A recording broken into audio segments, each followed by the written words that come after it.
Hey, what's going on, everyone? Syndicate Poogie here. Konnichiwa, Syndicate Poogie des.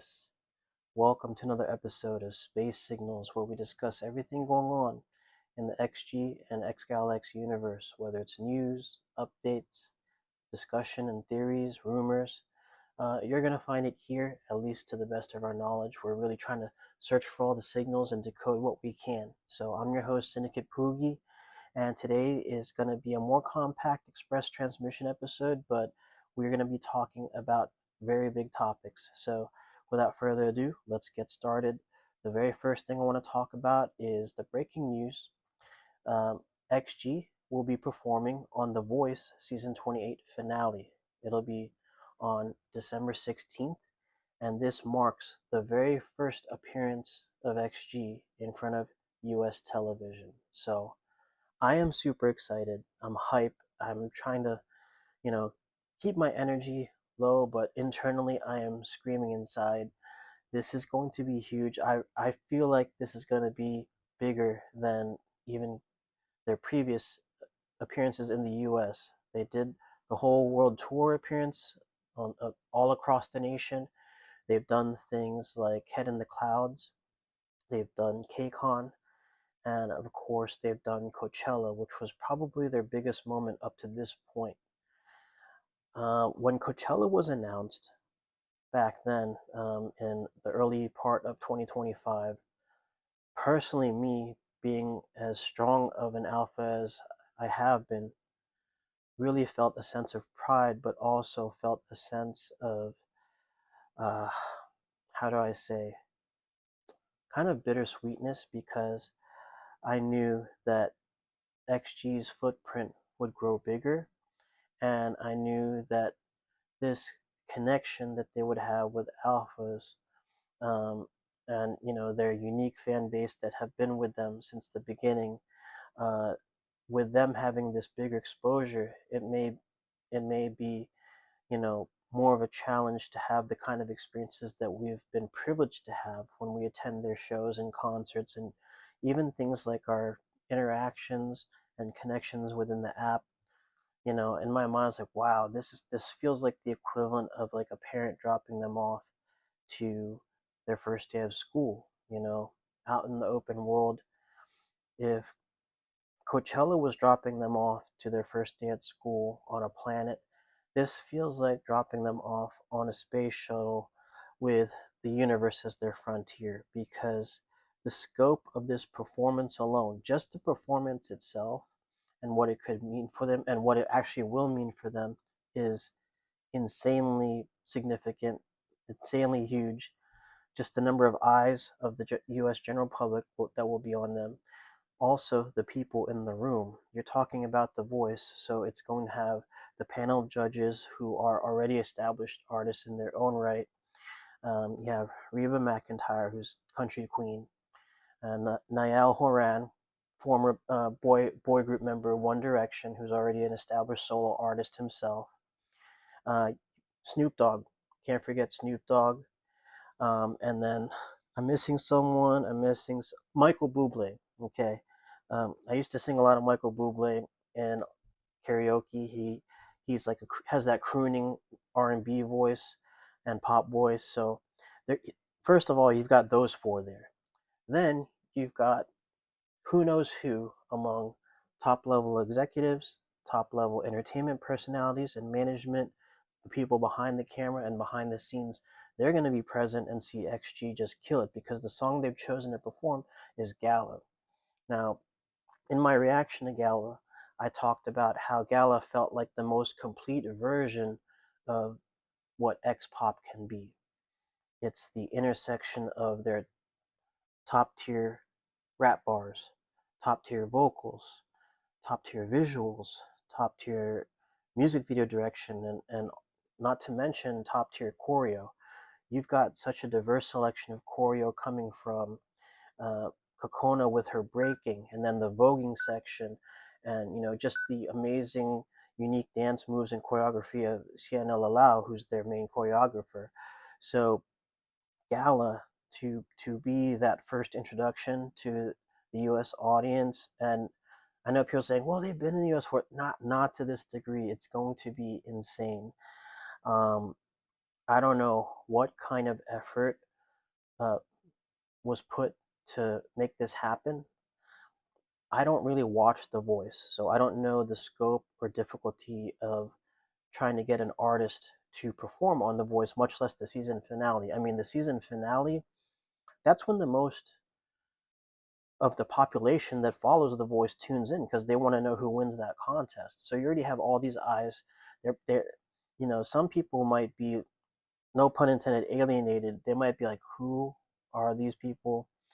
The last time any major group performed on The Voice was BTS. I can't recall the year. I want to say that I read 2017. So for them to make this jump right into The Voice, right in front of this huge US audience, that had to take some heavy lifting in the background. So whoever played a role in this happening, thank you so much.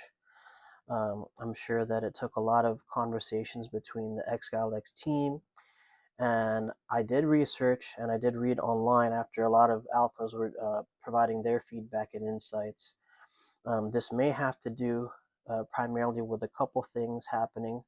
Um, One, in 2024, Avex Japan gets backed by, well, I believe they invest in S10 Promotions, and I'm going to look that up really quick and just double check. I have this pulled up here, but here we go. I have the tab pulled up here. Japanese music giants, and this is off Rock Nation because Rock Nation owns S10, or they're part owner of S10.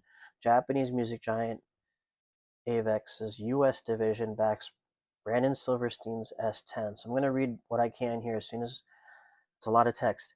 Avex USA announced that it has made a strategic investment in the artist management company S10 Entertainment, a joint venture between Brandon Silverstein and Rock Nation that was started in 2017. The partnership was announced today by Avex Inc.'s global CEO Katsumi Kuroiwa at an investor conference in Tokyo. And it goes on to say S10 Entertainment, the management division of Silverstein's S10 Music and Entertainment holding company that also includes publishing and records divisions, has become one of the most prominent independent management companies in America. Recent S10 Entertainment successes include Mike Towers, who's currently celebrating new single Adivino featuring Bad Bunny, which debuted at #1 on Spotify's global chart, followed by his 2023 hit Lala, the longest standing solo Latin global #1 in Spotify history. S10 has 6 current songs featured on Spotify's global top 50 and has amassed over 40 billion streams and achieved 20 global #1 songs overall. So this is a group out of LA, and as you can see from these accomplishments, they connected with this group to, have access to that global marketing. It even says here the partnership gives with S10 gives Avex's Japanese talent, aka XG, access to the best in-class management teams in the US as they look to develop and break Japanese acts globally.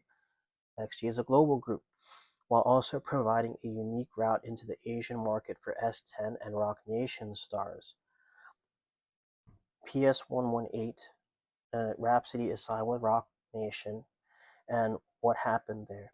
Not only did we see Jurin really open up the gates and uh, make an introduction for herself and to come XG to a wider audience, but look at all the love that Rhapsody received as under Rock Nation to folks that have never heard her catalog, myself included. And look at all the love and recognition and props that she's getting. She's already climbed these heights and fought these fights. Oh, it's kind of a bar. But she um, she's been there already. But to know that even after all that, that she's getting new love, new followers, and new support, I really love how much PS118 has given to both artists and given to the fandoms of both artists and just the music community as a whole. The track is so wholesome and still jamming to it. So yeah, we've got the S10 piece, but then also today with the announcement, another company had retweeted the announcement from The Voice, and that company is the Oriel Company. And I looked them up. The Oriel Company was founded in 2021 by Carlene Donovan, Chloe Walsh, and Jen Apple. Longtime colleagues, friends, and like-minded strategic innovators. This is off their LinkedIn page.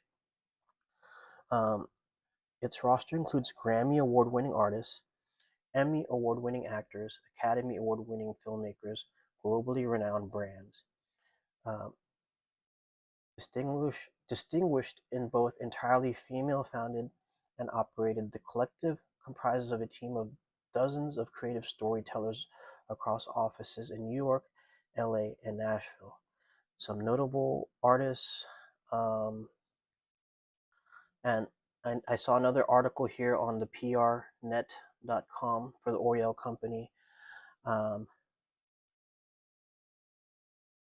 some of their notable clients include Questlove, Zoe Kravitz, Phoebe Bridges, Lenny Kravitz, Adam Levine, Andre 3000.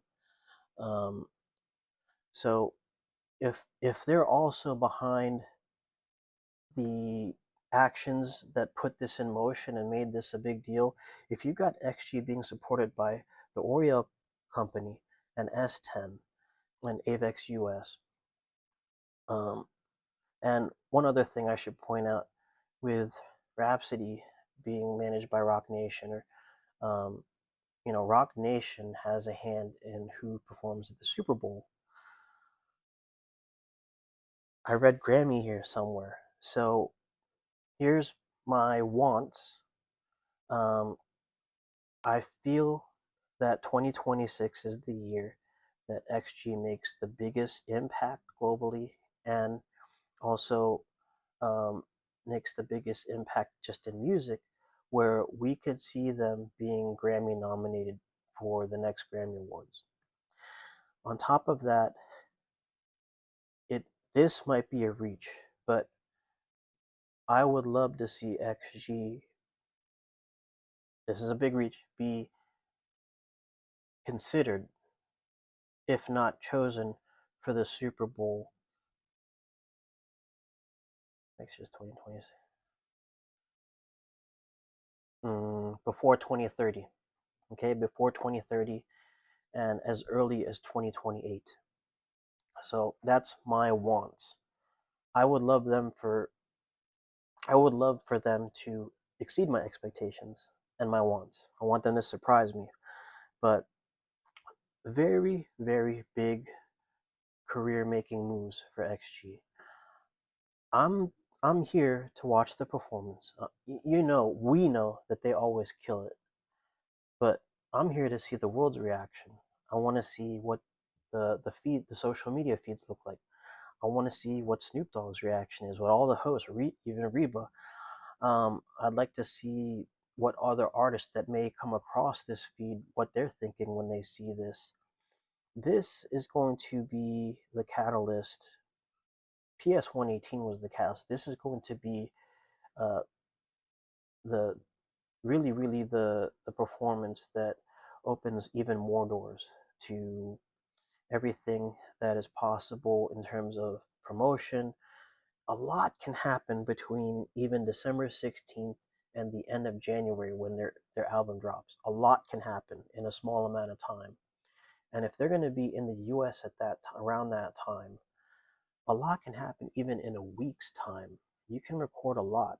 Um, a lot of this stuff is recorded, edited, and then posted with a quick turnaround time. But if you consider if they stay in the US for a couple weeks doing promotion for the album, we're talking interviews, possibly other performances on live TV, we may be treated to news program appearances, talk show appearances.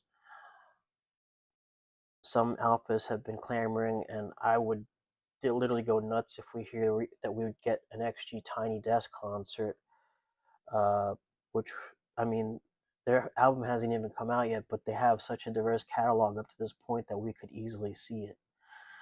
And the possibilities are endless. The universe is theirs. Not just, not, this is beyond Scarface level moves. The universe is theirs. I want to know, how do you feel about all this? How long have you been rocking with XG, and how impactful is this upcoming performance going to be for you? Yes, I get emotional thinking about it. I'm so invested. XG has been the soundtrack to my life ever since I found them, and every part of their catalog has a place in my day-to-day activities. Following their story as individual artists has inspired me to do the best in the things I have a passion for. So for me to witness this, it's not only as an alpha, but I feel like I followed them so closely. I feel like their friend and their family. So I am cheering them on. I'm so grateful to be part of this. And I am not a subscriber to the Peacock channel, to NBC. I stopped watching network TV a long time ago. For XG, I don't give a damn. I am subscribing and I'm watching, and I'm going to watch it on repeat. I don't give a damn. So that's that. Let me know what your thoughts are in the comments below. How do you feel about this? I'm excited. Well, that was a lot to talk about with that one topic, but it had to be said. Now, I wanted to talk about what else do we know up to this point? Well, Chancellor, a couple of days ago, I don't recall the date, he said the bars are back. Simon retweeted the bars are back. And I can't recall the name, it's escaping me. I will get the screenshot of who it is, but it looked like Chancellor was working with another music producer. It looked like from a distance that they were looking at what could possibly be lyrics or could be bars. But things are in the works, things are cooking, things are going to happen soon. Every time Maya teases something in the Alpha's app chat, you know, I'm already thinking a million things. And when she's saying things like RH, and then Jiren saying that we'll know the meaning of PS 118 very soon, um, you know, the XG universe is shaping up nicely. You know, this is going to be all leading up to January. I think we're going to be treated to so many things in between that time. And as you could see, no one expected this announcement. So XAlex is keeping their cards close. They don't have to tell us anything. We're not part of that process. We don't know anything going on. We should be grateful to hear of this and realize that a lot more could happen. A lot more is probably in preparation that we don't know about.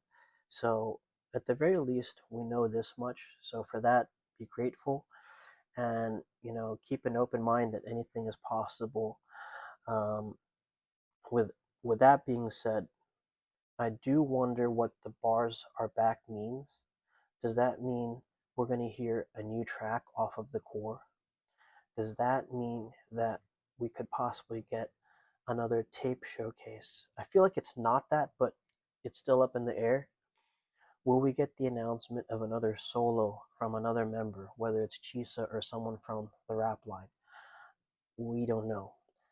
How soon is soon, Jiren? Let us know how soon is soon. Is this before Christmas? Is this before the album? The album comes out. Don't crucify me, but I can't remember. I think it's January 18th, but or January. No, not that's PS 118. January 23rd. Okay, Jiren said we're gonna find out soon. I hope we do not find out on January 22nd. That's all I'm trying to say. Let's find out before 2026. Um, or not. It's okay. It's okay. The voice. Let's go. Okay. I'm trying to contain my excitement. I think this is the most energy I've shown this on the channel so far. Bear with me, folks. Let's close out with XG Skullpanda. I know, still no new news, but that might be a positive.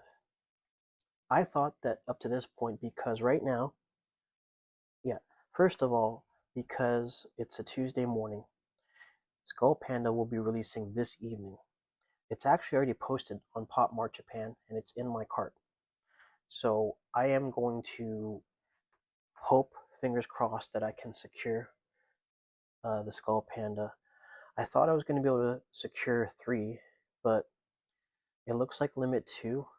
I don't know what stock is looking like, and I don't know if I'm going to be canceled if I try to order more. But I had said on the channel if I'm able to secure three, that I would give one away. So I almost feel determined to try to get a third one somehow. So I will still be on that mission, and I will let you know how things go, win or lose. So root for me so that I can possibly give one away globally. Um, but yeah, it's already posted on Pop Mart Japan, but they didn't give any info to the other stores that might be selling it. I can only assume it's the other Pop Mart stores in Japan. They are in Harajuku, Parko Shibuya, and also Osaka. But maybe they pulled back on that because maybe they're planning on a wider release. Maybe I don't have to get that third Skullpanda. I don't know. But I really hope that whatever means you aim to pursue to get one, that you get one in your hands if you want one. I feel like with the announcement of The Voice and just Gala incoming, um, that that should be enough to hold you over. But the Skull Panda posts, I mean, come on, we all want one of those. Those things look adorable. I just said that. Okay. Um, Final topic. I wanted to talk to you guys about the XG fragrances. We have two. They are going to be Juria's fragrance because her birthday is at the end of this week. Happy birthday. Again, you guys should know that I am part of the Acorn Village. My bias is Juria. We are also going to get Cocona's fragrance, which her birthday is in December. I'm going to pull up the description so I can read them for you guys carefully. Um,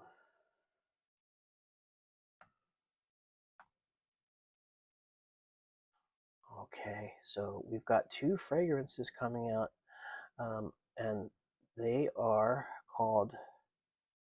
They're very unique names from what I remember, and pretty much what you'd come to expect. Here we go. Jurius's fragrance is called Princess's Break. So, and then Cocona's fragrance is Moments Whisper. Ooh, okay, I love that name.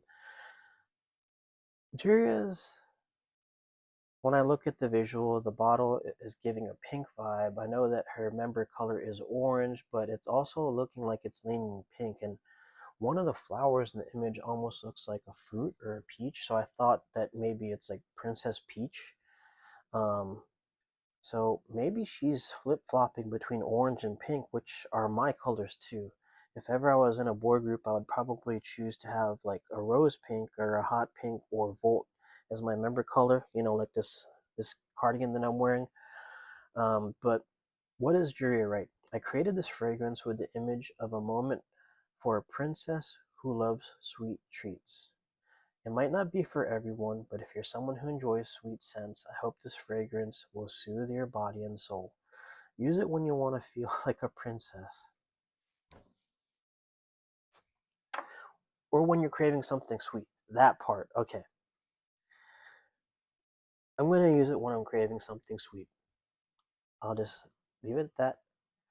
And um, let's go to Coconas. Moments Whisper. Since I tend to change my preferences often, I created this scent to reflect what I like right now. At the time I made it, I was really into incense, so the fragrance has a subtle depth to it, calming and relaxing. I think it's perfect for moments when you want to unwind or on the days you feel like going out to be in nature and spend time surrounded by it.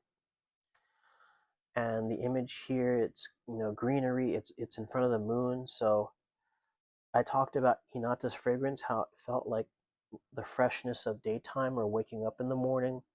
This looks like night mode of that. After you reflect on the long day, the experiences that you've had. Moments Whispered. It sounds like a very intimate fragrance. I'm very much looking forward to it. Kokona's blogs, if you've ever had the privilege of reading them, she is so um, reflective in her thoughts, her views, and sharing her feelings. And I've never won a one-on-one talk with Kokona. I did win one with Juria. It would definitely did not have a Princess's Break flow. I'll tell you that much. But Kokona, I would love to win a one-on-one talk with her because I love the way that her mind thinks. She just sounds like an old soul, and when I read her blogs, I have this weird sense of like growing with her again, like just remembering those times and remembering my experiences. So, she's had quite the journey herself, and we love her, and can't wait to check out these fragrances, and also Black Friday coming up this Friday, duh. Which actually, because I'm on the East Coast in the U.S., it's going to be Thursday evening for me. So, with that being said, um, somehow this express transmission almost became a full length transmission. This might even replace the episode on Friday because of the Thanksgiving holiday. So we'll see. This is quite a bit. I think, yeah, yeah. This is going to be the full transmission on a Tuesday, and if we have an express level transmission in between, then I will post it again. So, yeah, I'm going to take liberties on my channel. Today is the full transmission because we just talked about a lot, and now I'm realizing with everything, uh, we just have so much to look forward to. But let me know what you guys think. One last question. Let me let me know, what are you guys planning to get on the Black Friday sale from the XG official shop, if anything. If nothing, but you're still looking for something, let me know what you think. Let me know what you're thinking of getting. I am possibly going to invest in a better laptop because the footage that I'm capturing whenever I react to videos only records up to 720p. I know, I'm trying to, do these little flourishes here and there to improve on the channel. So, you know, this is for you guys, and this is also for me too. But, before I yap into oblivion, have a blessed day, and I will talk to you guys again soon. Until the next transmission, take care and have a good one. Peace.